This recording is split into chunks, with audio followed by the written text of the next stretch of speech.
Біздің Қазақстанға келген 50 дана 2Т-25 КМ тепловозының климат контролі екі түрлі.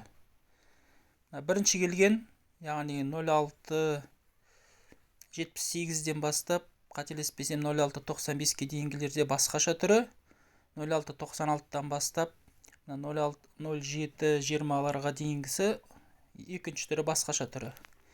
Енді бірінші версия климат контролінің істемей қалғанда не істеу керек екені туралы видеосын түсірдік. Сондай тап болған кезде.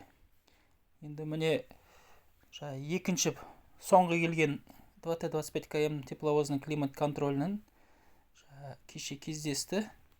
Соны қолымыздан келгенше жөндеп көрдік, жөнделді. Енді сонымен бөлісейін деп едім.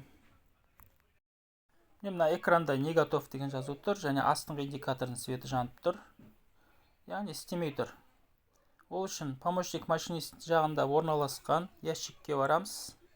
Және сол ящикте үстіңгі жағында предохранитель бар. Міне осы предохранитель. Соны ақтамыз. Полуоборот бұраймыз, сосын өзімізге тартамыз. Сосын егер копыт болса, күйе болса, сүртіп жіберіп қайттан орнына саламыз. Және салып атқан кезде кертігіне назар аударамыз, өзінің орнына түсу керек. Сол кезде екі жағында жасыл нелер жанады. Міне істеді, готов деген жазу шықты, и астындағы индикатор сөнді. Осылай жөндейміз.